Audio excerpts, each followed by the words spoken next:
Hi guys, we have a story today about a cat, hello, and a little mouse.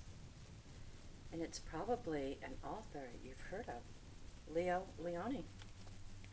Mr. McMouse.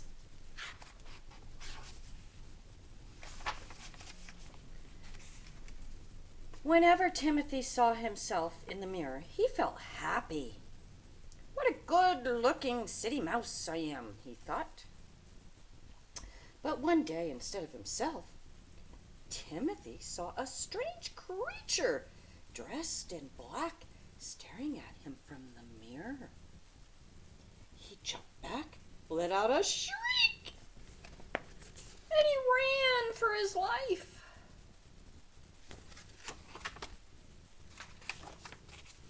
Timothy ran out of the building that had been his home from the day he was born. And he kept running all the way to the outskirts of town. What's outskirts? It's kind of the edge. If you're in the middle, the edge would be the outskirts. Only when he came to the country road did Timothy dare to slow down and think things over. What had happened? Where could he go? He knew that he couldn't go back home. No one would recognize him in his new guise. He had no choice. He had to go on. But first, he needed a quiet place to rest.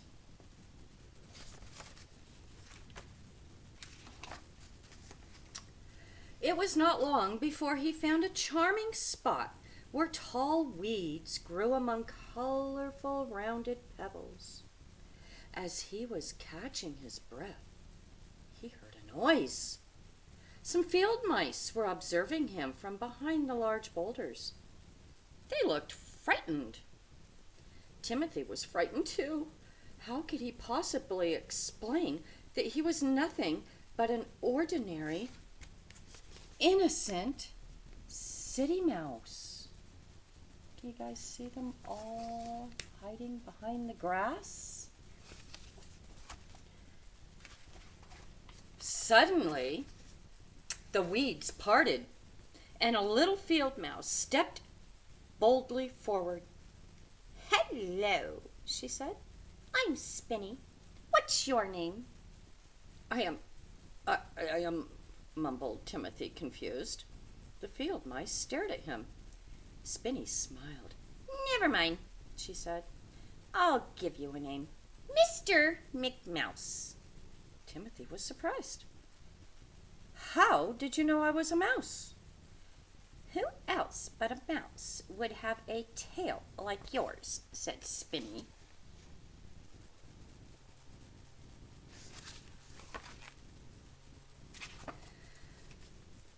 Then, as the other mice went out about their business, Spinny pointed to a beautiful mound of boulders.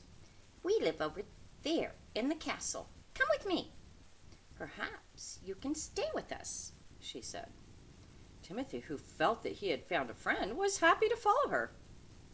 As they went, Spinny explained all the things he should know and to do if he chose to live in the castle.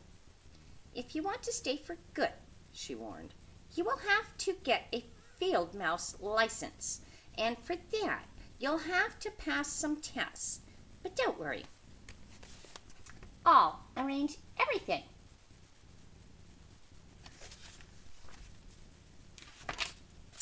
The very next day, the tests began, and the first one was the tickleberry test.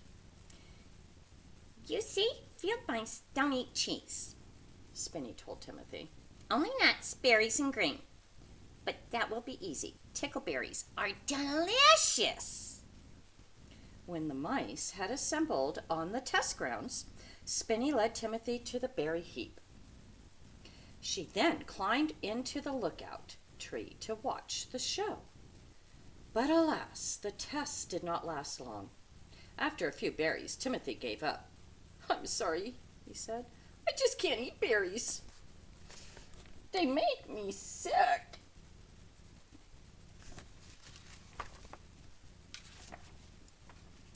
Next, Timothy was supposed to run the heather field and back. But he only got as far as the field, where Bonyback, the turtle, found him lying in the heather, hopelessly out of breath.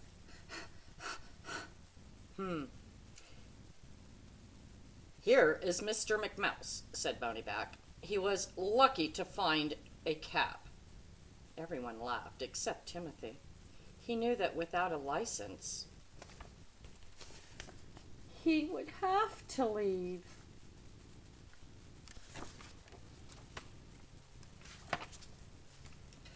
Now there was one more test left, the tree climbing test. Cheer up, Mr. McMouse, said Spinny. I am sure you can pass this one. Timothy got off to a good start, but when he was halfway up the trunk, Spinny saw a black cat slowly nearing the tree. Its muscles taut, ready for a leap. Cat! She yelled as loud as she could.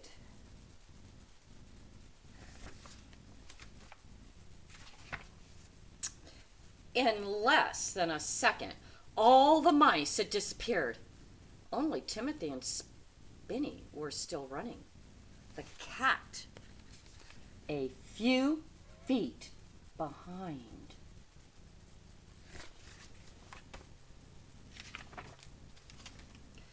Just as the cat was about to pounce on them, Timothy saw an old rusty trap lying half hidden in the weeds.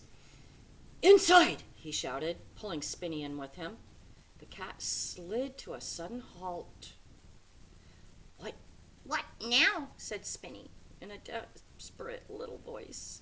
You'll see, said Timothy, pulling Spinny as close to the back wall as he could.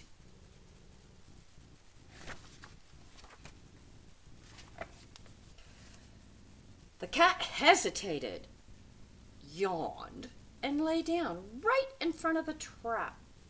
Timothy smiled mysteriously. Don't worry, he whispered. Then he looked at the cat straight in the eye, and with the softest voice he could muster, he sang this little lullaby. Close your eyes and call your sheep. Count them as they run and leave. 1, 2, 3, 4, 5, 6, 7. All these sheep will go to heaven. Go to sleep, it's getting late. Dreams will bring you number 8. By now, the cat was peacefully snoring away. This is our moment, Spinny, Timothy whispered.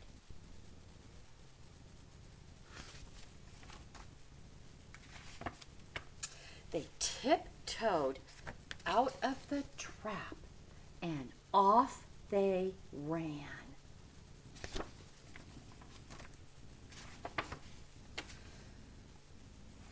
On License Day, groups of chatty mice gathered in the castle square when finally the head mouse called Spinny and Timothy to the speaker's stand.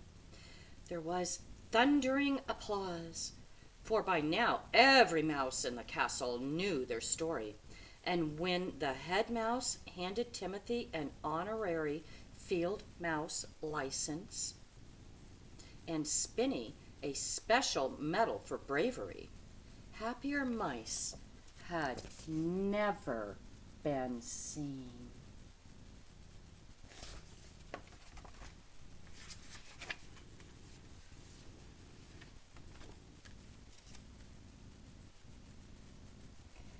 So what'd you think of the story, guys? Timothy was able to teach Spinny something, and Spinny was able to teach Timothy something. Experiences are to be shared. Hope you guys liked the story. Have a very good week, and we will see you all later.